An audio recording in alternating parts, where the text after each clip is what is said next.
Hello, everyone. Sufit here. I'm here today with Charles B. Ticker, estate mediator and litigator, and we're going to talk about a very interesting question today. Charles, you use the phrase, I don't know if it's your motto or your slogan, but you use the phrase because siblings are different. Is that really true? Are sibling mediations different? Are sibling disputes different? And if so, why? There's no question that sibling disputes or sibling mediations are different from other types of disputes that a mediator might deal with, commercial disputes or uh, that sort of thing. But having said that, there are many recurring themes that we see in sibling disputes and sibling mediations. Well, when I say are they different, what I mean is are they different from all other mediations? So are they different than a mediation, let's say, between business partners or between, a husband and wife, or how are mediations between siblings in an estate context different than any other kind of mediation? Well, I think the main difference is that uh, a sibling is someone you've known all your life, that you've grown up with, that you've grown apart from. So when you're dealing with these sort of disputes, uh, these are disputes and tensions that have been brewing for years, for decades. I'd like to say sibling disputes or sibling rivalry is, it's in our genes, and in some families, it can't be controlled, and it leads to these uh, bitter estate disputes. Whereas in a business dispute, the parties are not bringing the same kind of emotion or history to the dispute, and are quite often able to work through that dispute and still carry on a relationship. Sibling disputes, very different, very visceral, very emotional. Uh, People sometimes say, well, isn't that like matrimonial? And yes, matrimonial disputes, which I don't mediate, um, uh, are very emotional, but the nature of the relationship, the duration of the relationship, the history is totally different. And you don't share the same DNA. So I think there's something biological to it as well, not only psychological.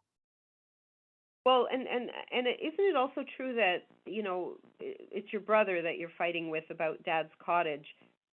You've got dirt on that guy. Like what he did when he was 16 that the parents never found out, right? Like, Yeah, how does that play? it's funny you say that because I remember a case I had once. I was doing an examination of a cross-examination of the opposing party, and they brought up the story about, they said, your client's not honest. He's a dishonest person. And I said, well, why do you say that? Well, when she was 12 years old, she stole a chocolate bar from the corner store. They were in their 50s. I said, well, they're bringing up a chocolate bar. But that's what goes on in these sibling disputes. They go way back, very emotional and very visceral. And that's what makes them different. And that's what, in my view, calls for a different approach when you're handling these kinds of disputes. Well, and something else occurs to me in terms of the differences.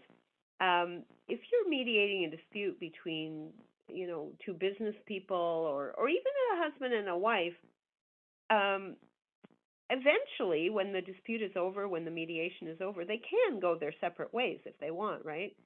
How is that different in a sibling situation? Well, siblings, even though they say I want nothing to do with my sibling, are still going to have uh, life events that occurred where they're going to cross paths with that sibling, and and I always say to people, you never know when you might need a kidney, so maybe you want some relationship with that sibling.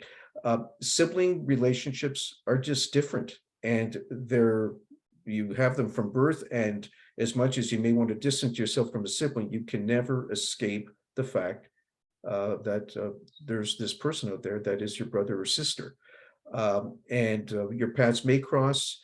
Um, and like I said, sometimes even for medical reasons, you may wish that you had not been estranged from that sibling, because you might need a kidney from them one day. Exactly. I guess, and I've heard you say this before, I guess, in previous I don't know if it was an article or a video, but you said something extremely interesting, Charles. You said that another way that these disputes are different is that sometimes the dispute itself is an excuse to stay engaged. Do you want to talk Yes, about that a little bit? that's very true.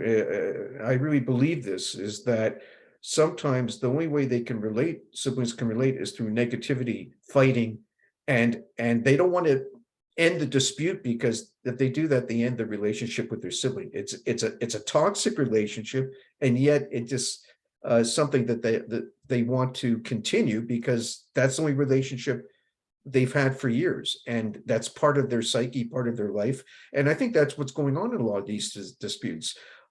So uh, that's why they can be difficult to settle because the parties maybe don't want to end that dispute because then I have no relationship. So we work hard on trying to refocus. Not a family therapist, but I think the goal is to try to get each party to realize that uh, there is this relationship and they have to get on with their lives and what's the best for them and for their children, like the cousins. So you got to bring a little psychology to the mix, and a lot of understanding and a lot of patience. Are you saying, Charles, that in these kind of cases where they want to stay engaged with each other, that maybe they're not even really talking about the real issues, that maybe they're throwing out red herrings, knowing that, it will frustrate the settlement and it can go on and on for years? Is that kind of what you're implying with this? Well, I think sometimes, quite often, actually, what's driving the disputes, it may be, on the surface about money, but there's underlying currents there where it's about the relationship they had with their parents or the need for recognition that wasn't in the will, that sort of thing, and the sibling rivalry, the jealousy. So very difficult to deal with those issues and even in a one-day mediation. So people, when they say to me, we want to try half-day mediation, I said, forget about it. I don't do half-day mediations. And even a day sometimes is not enough. We may have to continue it on another day for making progress. But yeah, so this is something that is just driving the dispute and makes it like a challenge, but it's something that I really enjoy doing. I wonder if some mediators might miss this undercurrent and really just sort of see it on the surface. I guess I imagine it's important to choose a mediator that's aware of these undercurrents as you describe them. Well, I think that's true. I mean, this is not every mediator's cup of tea.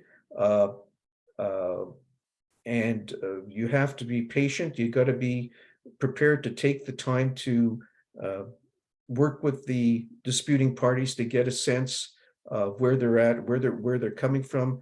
A lot of it is they just really want to be heard, and want you to understand what they're going through. And once you can hopefully build upon that and build some trust, you can help them to get out of the lawsuit or the dispute they're involved with. But That makes it's not every mediator's cup of tea. Just like I'm not particularly. I don't want to do matrimonial. It's disputes. It's funny. I can deal with the tensions between siblings, but I don't enjoy dealing with husbands and wives or spouses fighting over custody for children and that sort of thing. So this is what I enjoy doing, and I feel I can bring some value to the process and try to work with these families. clearly it sounds like it's a very different type of situation. Yes, I think you have justified your premise that siblings are different. Thank you very much, Charles. Our guest today has been Charles B. Ticker, estate mediator and litigator. Thank you, Charles. Thanks very much.